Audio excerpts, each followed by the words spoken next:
Good afternoon to all of you. उम्मीद करता हूँ कि आप सभी लोग अच्छे ढंग से होंगे, स्वस्थ होंगे और अपना स्टडी जारी रखे होंगे। आज हम लोग जो एनसीईआरटी का भूगोल डिस्कस कर रहे थे उसका 3rd चैप्टर डिस्कस करेंगे, जिसमें पृथ्वी की गतियाँ हैं। ठीक है, तो पृथ्वी की देखेंगे इसमें हम लोग की पृथ्वी की कितनी गति है और इसका क्या क्या प्रभाव पड़ता है। ठीक है, आइए हम लोग देखते हैं कि पृथ्वी की गति के बारे में। पृथ्वी की मुख्य रूप से 2 प्रकार की गति होती हैं। पहला जो है घूर्णन गति कहते हैं और दूसरा को परिक्रमण गति कहते हैं। ठीक है, तो इसको हम लोग एक एक करके देखेंगे। जो घूर्णन गति होता है वो पृथ्वी अपने अक्ष के परितः घूमती है। पृथ्वी अपने ये जो अक्ष हैं, अक्ष के अक्ष पर घूमती है, तो इसको क्या बोलते हैं, घूर्णन गति बोलते हैं। और ये जो घूर्णन गति होता है वो अक्ष के परितः ही होता है और साथ साथ ये इसका जो टाइमिंग होता है वो क्या होता है, 24 घंटे में एक बार ये घूमती है।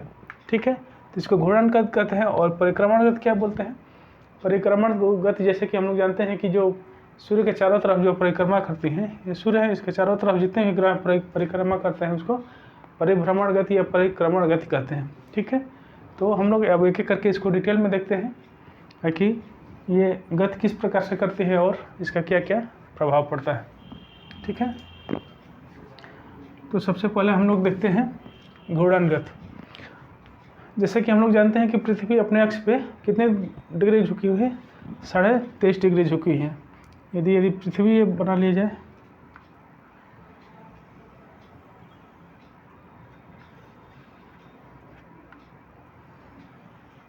ठीक है, ये पृथ्वी है, तो इधर नॉर्थ पोल इधर है,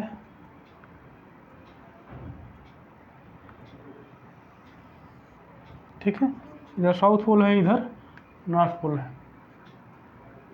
ठीक है, ये इसी के सहारे पृथ्वी अपने पश्चिम से पूरब की तरफ घूमते हैं। ठीक है, पश्चिम के से ये पूरब की तरफ ऐसे घूमती हैं। ठीक है, ये जो कि विषुवत रेखा है, 0 डिग्री अक्षांश है, जिसको क्या बोलते हैं, विषुवत रेखा।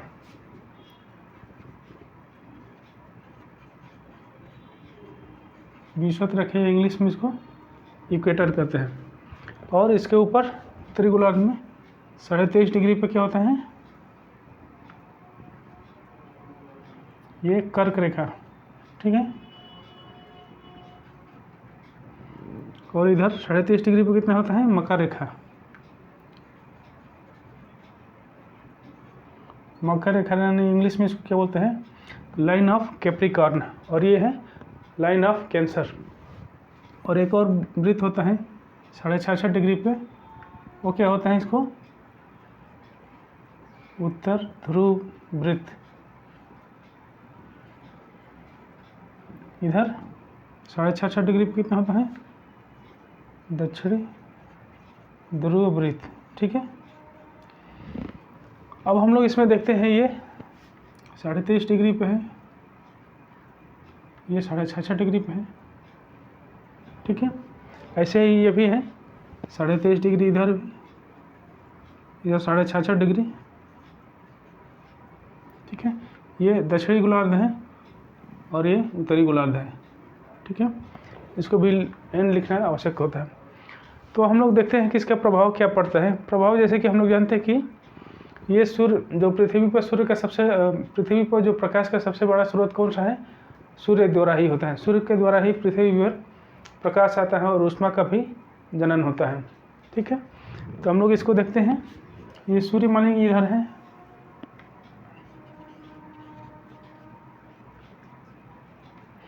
तो पृथ्वी पर दिन और रात कैसे बनते हैं, सूर्य के कारण ही बनता है। सूर्य से जब प्रकाश आता है तो इस पर पड़ता है, लेकिन जिस भाग पर सूर्य का प्रकाश जो सामने पृथ्वी का जो भाग सामने होता है तो उस पर वहाँ पर दिन होता है, और जो भाग सामने नहीं पड़ता है तो क्या होता है, वो रात होता है। तो इसको हम लोग एक देखते हैं फिगर के माध्यम से। ये बीच वाला भाग मिटा देते हैं।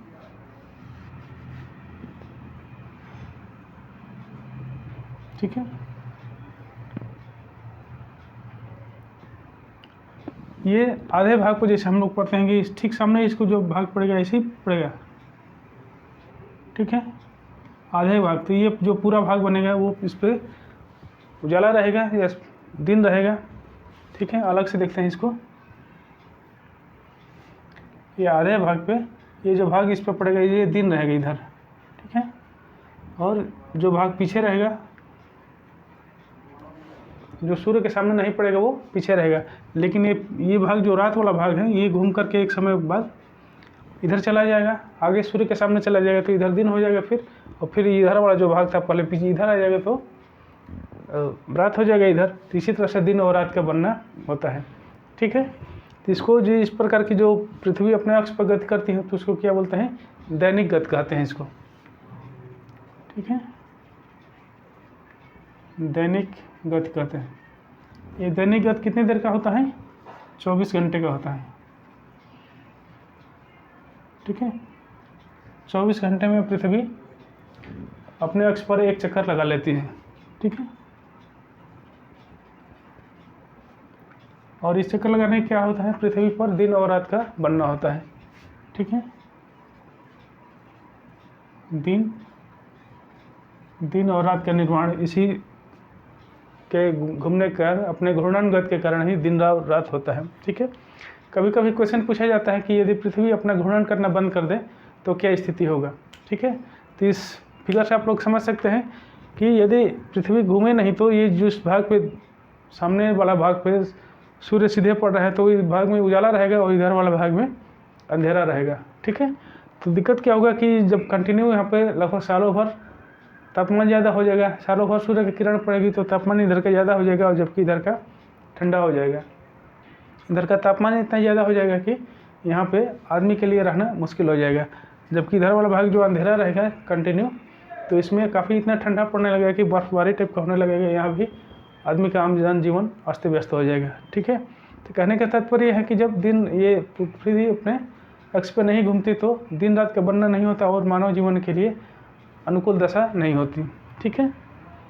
तो ये रहा, इसको क्या बोलते हैं, घूर्णन गति। अब घूर्णन गति इसमें जो बीच का जो भाग होता है, अभी हम लोग देख रहे थे कि आधे भाग पे दिन और आधे भाग पर रात होता है, तो ये एक रेखा के द्वारा, रेखा के ये वृत्त ही होता है, ठीक है। आधा भाग अभी सामने का भाग दिख रहा है और इधर ऐसे पीछे होगा, ठीक है, तो पीछे होगा तो ये पूरा एक वृत्त के रूप में होगा।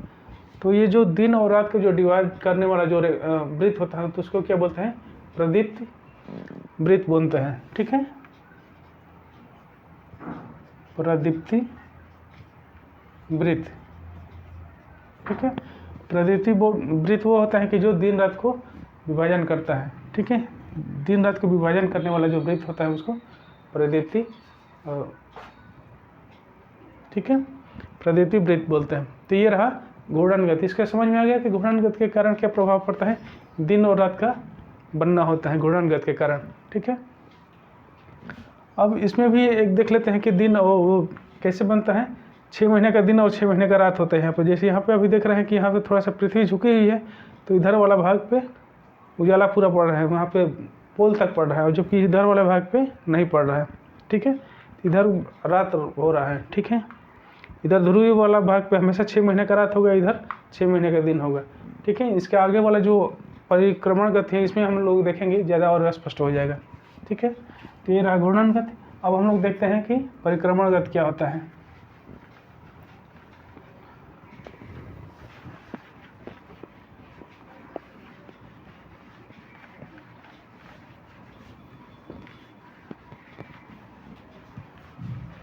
परिक्रमण गति है,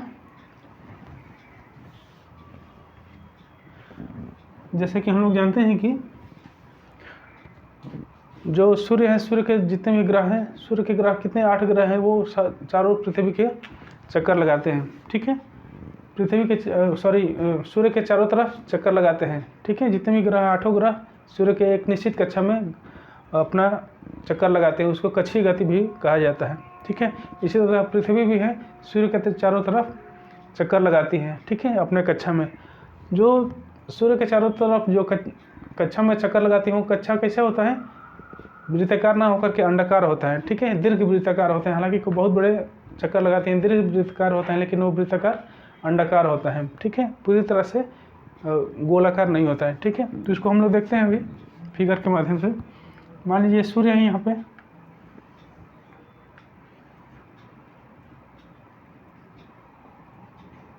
ठीक है, पृथ्वी इसके चारों तरफ गति करती है,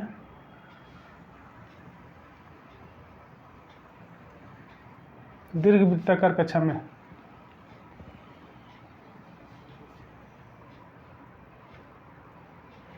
ठीक है, ये लगभग अंडाकार ही होता है।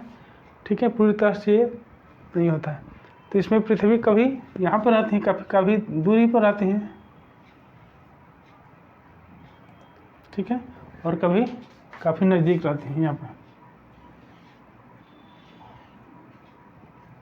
ठीक है,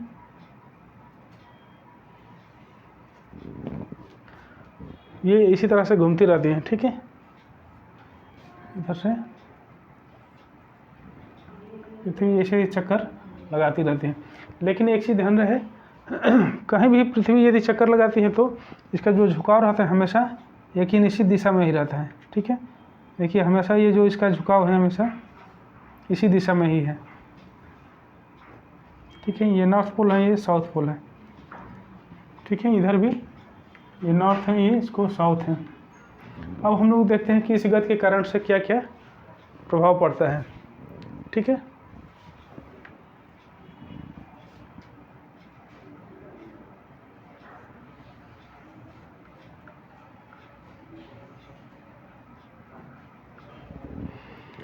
यहाँ पे हम लोग देखते हैं कि पृथ्वी लगभग एक ही दिशा में हमेशा झुकी रहती है।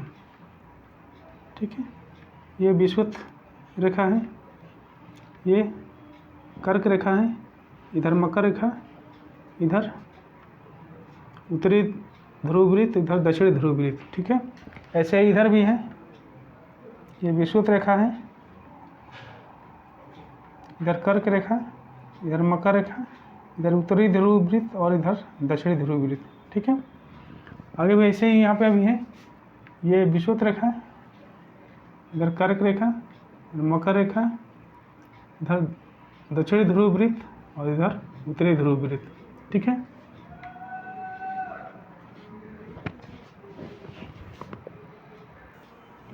इस प्रकार का हम लोग देख रहे हैं कि पृथ्वी सूर्य के चारों तरफ चक्कर लगा रही है, लेकिन वो एक ही दिशा में हमेशा झुकी हुई है। पृथ्वी जब सूर्य से काफ़ी दूरी पर होती है तो इसको क्या बोलते हैं, इसको उपसौर बोलते हैं, ऑफशोर बोलते हैं इसको। ठीक है, ऑफशोर। ठीक है, और जब सबसे पृथ्वी नज़दीक होती है तो इसको उपसौर। ठीक है, ये जो उपसौर के समय ये इसकी दूरी जो होती है लगभग 15.2 करोड़ किलोमीटर। ठीक है, और इधर जब होती है तो 14.7 करोड़ किलोमीटर। ठीक है, इसको भी याद रखिएगा। जो सबसे जो दूरी होती है, जिस समय पृथ्वी सबसे दूर होती है वो 4 जुलाई को होती है। ठीक है, और जो सबसे नज़दीक होती है तो 3 जनवरी को होती है। 3 जनवरी को पृथ्वी सबसे नज़दीक होती है। ये कई बार क्वेश्चन पूछा गया है कि उपसौर की स्थिति कब होती है और ऑफशोर की स्थिति कब होती है। ठीक है, तो ये रहा पृथ्वी। अब हम लोग देखते हैं कि इसके जो पृथ्वी के झुकाव है या कक्षीय गति है, इसकी वजह से क्या प्रभाव पड़ता है। तो जैसे कि हम लोग जानते हैं कि यहाँ पे जब पृथ्वी जब नज़दीक रहेगी, नज़दीक भी है और साथ साथ झुकाव उधर की तरफ है, तो इसका जो सीधे जो प्रकाश आएगा कहाँ पर पड़ेगा, प्रकाश ही उसका जो जाएगा तो यहाँ पे पड़ेगा। अधिकतम 23.5 डिग्री तक पड़ रहा है सीधे। ठीक है, 23.5 डिग्री तक बढ़ रहा है, लेकिन ये साउथ पोल पे पूरे सीधे पड़ रहे हैं। ठीक, इसका जो झुकाव है इधर पड़ रहा है तो साउथ पोल तक उजाला हो रहा है। तो इसके कारण क्या होता है कि जब जनवरी के समय दक्षिणी गोलार्ध में हमेशा दिन का समय रहता है। ठीक है, जो साउथ पोल है, साउथ पोल पर हमेशा दिन का समय रहता है। यही कारण है कि 6 महीने के दिन होता है और यहाँ साउथ पोल पर 6 महीने के दिन होता है, 6 महीने का रात होता है। इधर 6 महीने के दिन, इधर 6 महीने का रात इधर भी होता है। जिस समय सूर्य उत्तरायण होता है, उत्तरायण मतलब कि यहाँ पे अभी तो दक्षिणायन है, दक्षिण के समय यहाँ चमक रहा है। दक्षिणायन उसको बोलते हैं कि जब सूर्य दक्षिण की तरफ दक्षिणी गोलार्ध में सीधे चमकता है तो उसको दक्षिणायन बोलते हैं, और जब उत्तर की तरफ बोलते हैं तो उसको उत्तरायण बोलते हैं। ठीक है, तो ये वाला कंडीशन कब हो रहा है, ये जनवरी के समय लगभग हो रहा है कि यार इधर वाला भाग पे उजाला हमेशा आ रहा है दक्षिणी गोलार्ध में। ठीक है, तो ये दक्षिणी गोलार्ध पे यहाँ पे हमेशा दिन होगा, जबकि नॉर्थ गोलार्ध में या यहाँ पर दक्षिणी पोल पे, उत्तरी पोल पे रात होगा यहाँ पे। ठीक है, तो यहाँ पे रात होगा। सेम इसका उल्टा कंडीशन यहाँ पे होगा। यहाँ पे हम लोग देख रहे हैं कि ये उत्तरी पोल नॉर्थ पोल है, इधर साउथ पोल है। तो नॉर्थ पोल पे इधर उजाला दिख रहा है, तो 6 महीना का इधर दिन होगा। ठीक है, 6 माह का इधर दिन होगा इस पर पोल पे, और इधर रात होगा। कितने दिन का रात होगा? 6 माह का ही। और इधर क्या होगा? इधर साउथ पोल पे दिन होगा। ठीक है, इधर 6 माह का रात होगा। तो एक चीज़ समझ में आ गया कि ये पृथ्वी के झुकाव के कारण या कच्ची गति के कारण भी 6 महीने का दिन है, 6 महीने का रात यहाँ पे होता है। और यही भी है कि ये जो अभी कहाँ पे चमक रहा है, ये मकर रेखा पे चमक रहा है ये। ठीक है, सीधे मकर रेखा पर चमक रहा है। तो ये इसको क्या बोलते हैं? जब सूर्य मकर रेखा पर चमकता है तो इसको क्या बोलते हैं? अयनांत एक वो होता है। ठीक है, जो 22 दिसंबर को होता है, अयनांत एक होता है। अयनांत में 2 अयनांत होता है। जब एक कर्क रेखा पर जब चमकेगा, सीधा किरण पड़ेगा, तो इसको क्या बोलते हैं? ग्रीष्म अयनांत।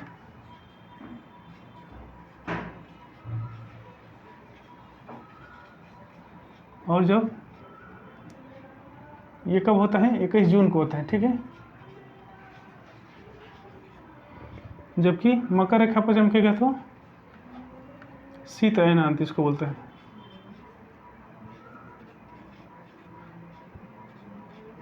ठीक है, शीत अयनांत ये कब होता है? 22 दिसंबर को होता है ये। ठीक है, ये भी याद रखिएगा, कई बार क्वेश्चन पूछा जाता है कि अयनांत क्या होता है, अब शीत अयनांत और ग्रीष्म अयनांत कब कब होता है। ठीक है, तो ये याद रहेगा। इधर जैसे मान लेंगे यहाँ पे कर्क रेखा पर चमकता है तो इधर 21 जून को, ठीक है, ये यहाँ पर ग्रीष्म अयनांत हो जाएगा, जबकि उधर शीत अयनांत हो जाएगा। ठीक है, तो ये पूरे साल भर में क्या होता है कि साल भर में पूरा जब पृथ्वी चक्कर लगाती है तो एक बार मकर रेखा पर, कर्क रेखा पर सीधे चमकती है, और दूसरी बार कहाँ पर कम चमकती है? मकर रेखा पर चमकती है। जब मकर रेखा पर चमकती हैं तो दक्षिणी गोलार्ध में ज़्यादा तापमान होता है और ये 22 दिसंबर को चमकती हैं, जबकि इधर 21 जून को। ठीक है, लेकिन इसी क्रम में जब सूर्य उत्तरायण और दक्षिणायन होता है तो इसमें जो विषुवत रेखा है, विषुवत रेखा को 2 बार पार करता है। ठीक है, एक बार कब पार करता है? 21 मार्च को, और दूसरी बार कब पार करता है? यहाँ पे पार करता है विषुवत रेखा को सूर्य ने सीधे चमकता है तो कब चमकता है? इधर 23 सितंबर को। ठीक है, 23 सितंबर को चमकता है। जब 21 मार्च को चमकता है तो इसको क्या बोलते हैं? विषुव बोलते हैं, इसको ग्रीष्म विषुव बोलते हैं। ठीक है, एक विषुव होता है, विषुव इंग्लिश में इसको एक्विनॉक्स बोलते हैं। ठीक है, ये एक्विनॉक्स क्या होता है? एक्विनॉक्स जब सूर्य जो विषुवत रेखा पर जो चमकता है तो उसको एक्विनॉक्स करते हैं। ये 2 कंडीशन होते हैं, 2 बार होते हैं साल में। एक बार होता है 21 मार्च को और दूसरा होता है 23 सितंबर को। ठीक है, तो ये 2 टाइम ऐसा होता है कि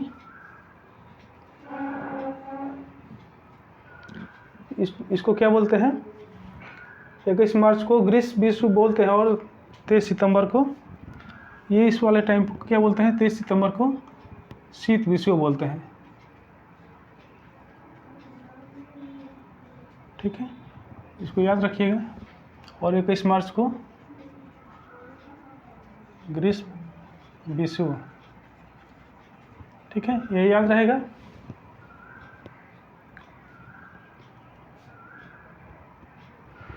ठीक है, तो ये विषुव याद रखिएगा, विषुव याद रखिएगा, और अयनांत है शीत अयनांत और ग्रीष्म अयनांत भी याद रखिएगा। ठीक है, और ये जो पृथ्वी की जो गति है, कक्षीय गति है, वो कितने दिन का होता है? ठीक है, ये इसको मिटा दे रहे हैं अभी।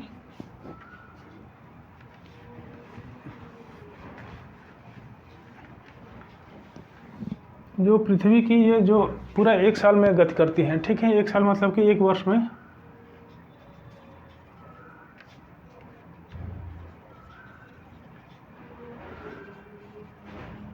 1 वर्ष या 365 दिन में, यदि एक्यूरेटी के साथ कहिए तो 365 दिन और 6 घंटे में, ठीक है।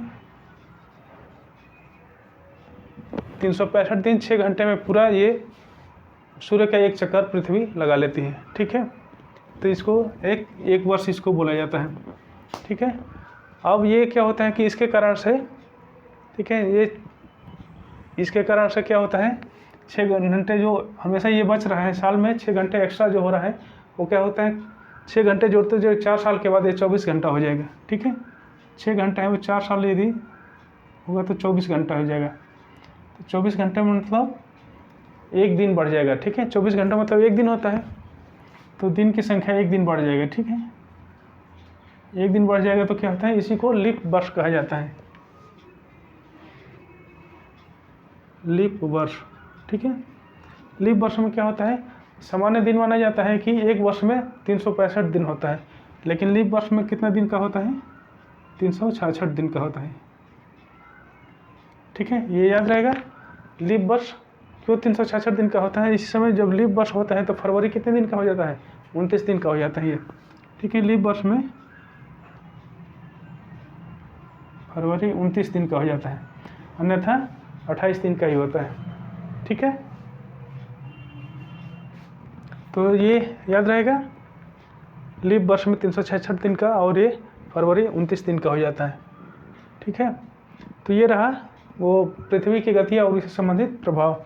इसका भी जो प्रभाव जो पड़ता है, एक जो परिक्रमण गति है, इसके वजह से ठंडा या गर्मी पड़ता है। अब जब यहाँ पे सीधे कहाँ पे चमकेगा, इस समय मतलब कि जनवरी के समय यहाँ पे मकर रेखा पर चमक रहा है, तो जो साउथ गोलार्ध है, दक्षिणी गोलार्ध है, दक्षिणी गोलार्ध पे तापमान ज़्यादा हो जाएगा, ठीक है। तो यहाँ पे ग्रीष्म पड़ेगा, और इधर वाले भाग में जनवरी के समय उत्तरी गोलार्ध में कितना क्या पड़ेगा, ठंडा पड़ेगा, ठीक है। इससे फिगर से पता चल रहा है कि ये जो भाग है यहाँ पे तापमान इधर नहीं जा रहा है, ठीक है।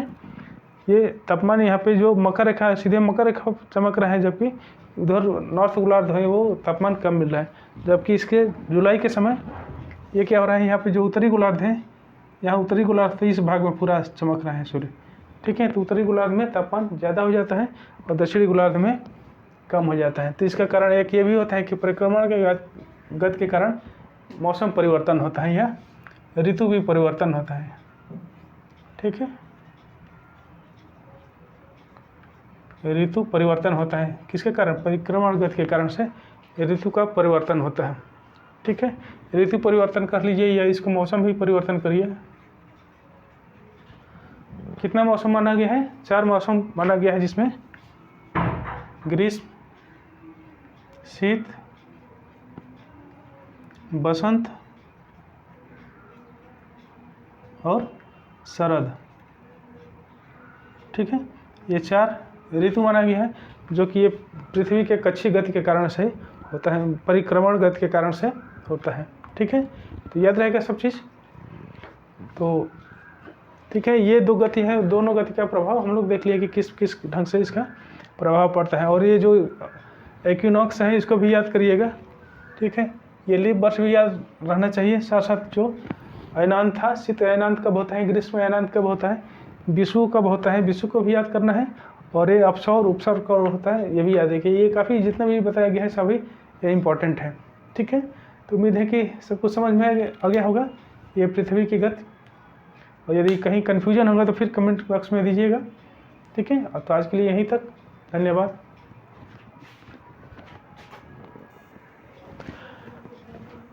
दोस्तों ये जो पिछला क्लास था उसका कुछ पार्ट इसमें छूट गया था, यहाँ पे थोड़ा टाइम है तो इसको कवर कर देते हैं, ठीक है। उसमें जब हम लोग डिस्कस कर रहे थे ग्लोब अक्षांश और देशांतर, उसमें पार्ट था कि जो मानक समय क्या होता है या स्थानीय मानक क्या होता है, हम लोग डिस्कस कर रहे थे तो उसको भी कवर कर लेते हैं, ठीक है। जैसे हम लोग देखे थे कि पृथ्वी पर अक्षांश और देशांतर रेखाएं हैं, ठीक है। ये विषुवत रेखा है, ये देशांतर रेखाएं हैं,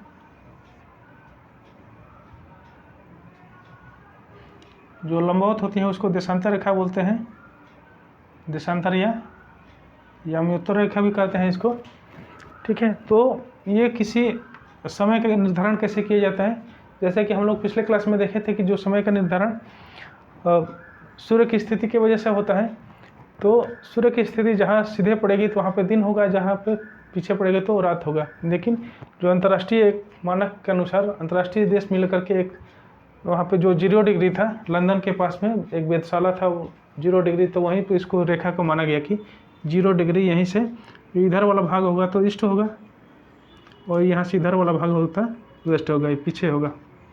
ठीक है। और जो जैसे कि हम लोग देखे थे कि जो जब सूर्य इधर वाला भाग जो 0 डिग्री से इधर वाला भाग होता है तो समय आगे होता है, और इधर वाला भाग होते हैं तो समय पीछे होता है। ठीक है। एक चीज़ और हम लोग ध्यान दिए थे कि जो पृथ्वी घूमती है तो 24 घंटे में 360 डिग्री एक चक्कर लगाती है, तो एक चक्कर मतलब कि 360 डिग्री। ठीक है। तो 24 घंटे में 360 डिग्री जब घूमती है तो 1 घंटे में कितना घूमेगी? 15 डिग्री घूमेगी। ठीक है। 1 घंटे में 15 डिग्री घूमेगी। ठीक है। तो यदि किसी का समय निकालना हो तो कैसे निकाला जाता है?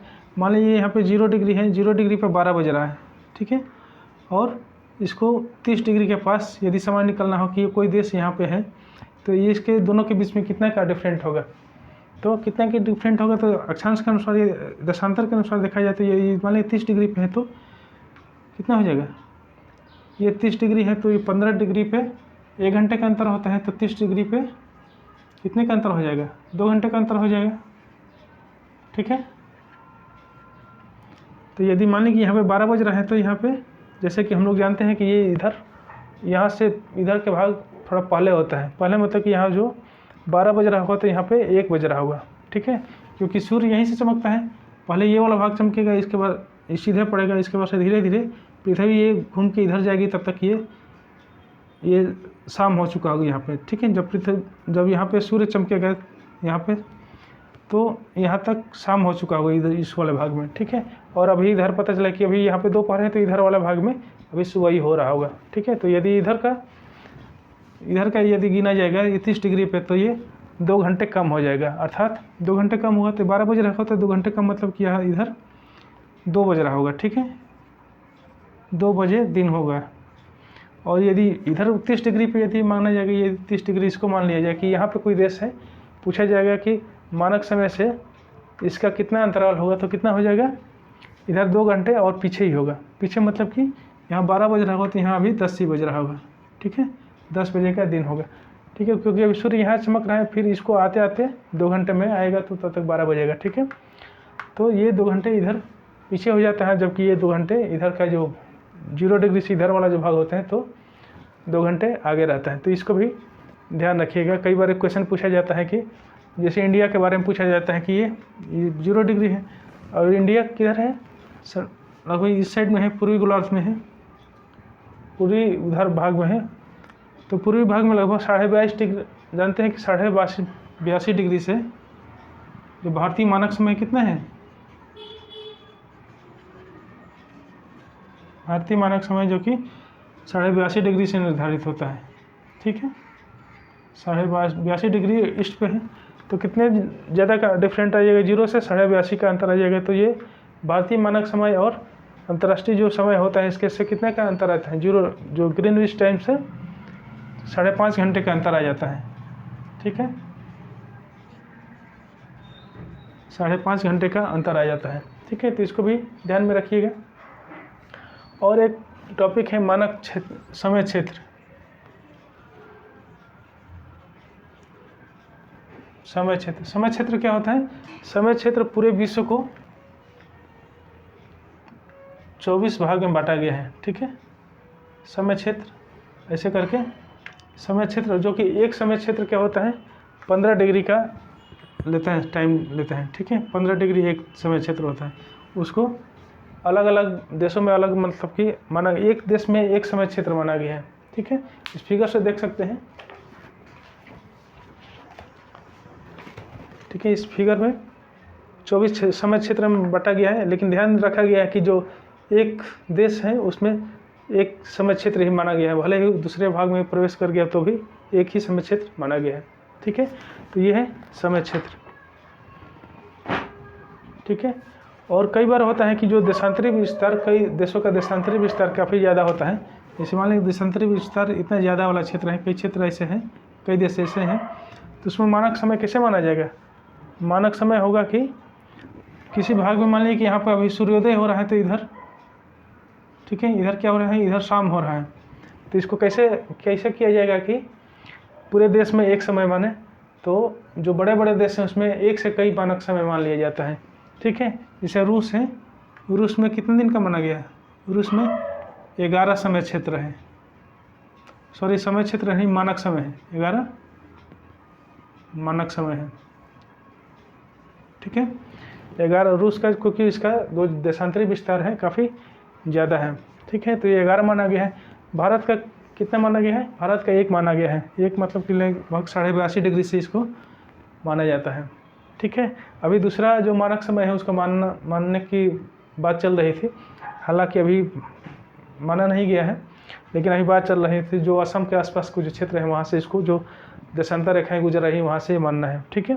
तो फिलहाल अभी हम लोग 82.5 डिग्री से ही भारत का मानक समय देखते हैं, ठीक है।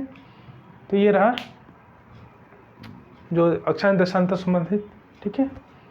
धन्यवाद।